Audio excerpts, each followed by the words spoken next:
Bom, dando sequência às nossas capacitações, pensando em estabelecer um padrão que foi nos apontado durante a acreditação, a gente resolveu então fazer um padrão de evoluções, tá? E falar um pouquinho da importância da evolução e dos registros de enfermagem.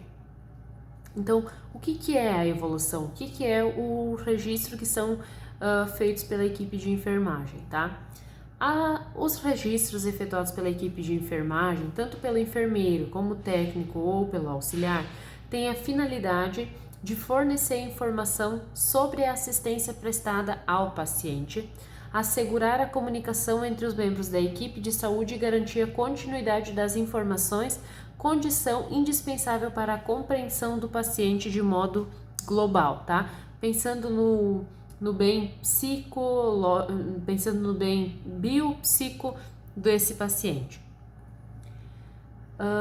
Então, um ponto de atenção.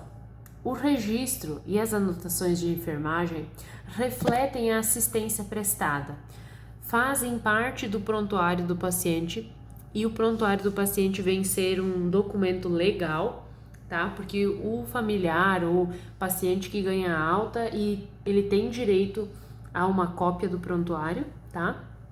E nele a gente tem que constar informações autênticas e verídicas do que realmente foi realizado. Então os registros eles têm que ser feitos de modo conciso, preciso e objetivo, certo? Não vou escrever 10 linhas para dizer que o paciente precisava de uma dieta adequada, entendeu? Tem ser da maneira mais sucinta possível, mas que transmita as informações corretas e o que realmente aconteceu com o paciente. Então a gente tem várias maneiras de evoluir, tá?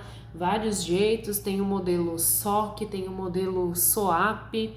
Então cada instituição tem um jeito, ou cada profissional tem uma maneira de fazer a sua evolução. Mas aqui no hobby, tá? Na nossa instituição, a gente vai estabelecer um padrão, que é o padrão SOC, tá?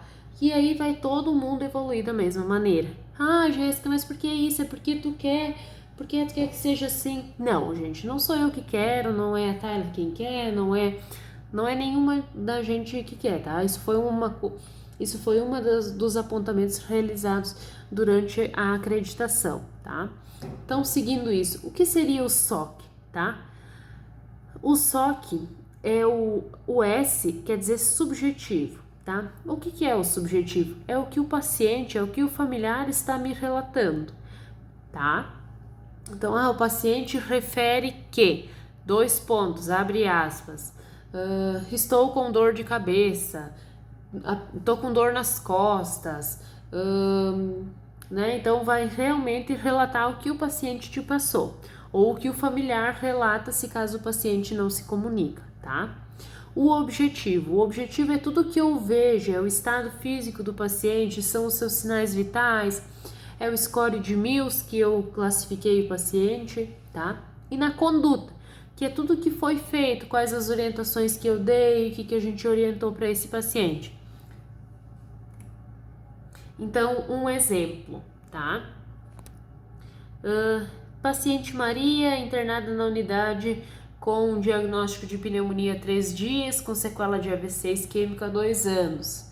Refere desconforto respiratório, nega outras queixas. Ao exame físico, apresenta-se sonolenta, porém responsiva ao chamado, lúcida, colaborativa, parética direita.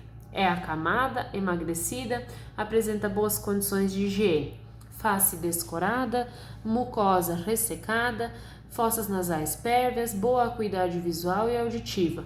Apresenta boa aceitação da dieta oferecida por via oral, ventilando espontaneamente com auxílio de óculos nasal a 3 litros, dispneica, com esforço respiratório, aí a gente vai adaptando, se tem com ou sem esforço, tá? Se tá usando musculatura acessória, se o paciente apresenta ou não tosse produtiva, o tórax, qual é a aparência, tá? Às vezes o paciente apresenta ronco, sibilo, alguma coisa do tipo. Então, todas as informações a gente vai colocando ali, tá? Ou se tem úlcera de pressão, qual o grau que tá essa lesão, tá? Se tem curativo ou não, se ele tá limpo, sujo, sabe? Então, nos mínimos detalhes, certo? E depois disso, embaixo tu vai colocar aqui, por exemplo, ó, realize higiene corporal e mudança de decúbito, aplicação de loção hidratante em áreas de atrito. Oriento familiares quanto a manter paciente em cabeceira elevada para alimentação. A gente pode colocar também oriento a respeito da mudança de decúbito, de chamar sempre que necessário, sabe? Então são várias. A gente já faz isso no dia a dia, só que muitas vezes acaba não descrevendo, tá bem? Então, algumas regras que a gente tem que observar, tem que se ater, tá? Escrever de forma legível e não rasurar, tá? Hoje a gente usa sistema, aqui a gente usa os Salux para fazer as nossas evoluções, os nossos registros de enfermagem, mas quando dá um problema no Salux ou a gente não tem disponível, né? Às vezes acaba de travar o sistema, alguma coisa. Então a gente tem que escrever a evolução lá no Word ou, como na emergência, a gente tem que fazer a ficha manual, tá? Então a gente tem que escrever de forma legível, a gente não pode rasurar, a gente tem que usar termos científicos, preferencialmente por extenso, tá? Iniciar sempre com data e horário. Tem que conter a assinatura, o carimbo do profissional que realizou, evitar a ambiguidade. O que é isso? É, por exemplo, assim, paciente a 1 hora apresentou o episódio de êmese. Tá, a pessoa evoluiu no turno da tarde, tá? Mas a 1 hora é 1 hora da madrugada. Então, assim, são as 13, as 14, as 15, não a 1, as 2 e as 3, tá? 1, 2, 3 a gente utiliza no período da noite, no noturno, tá? 13, 14, 15, 16 e assim por diante a gente utiliza no período da tarde. Usar caneta azul para o dia e vermelha para o noturno, tá?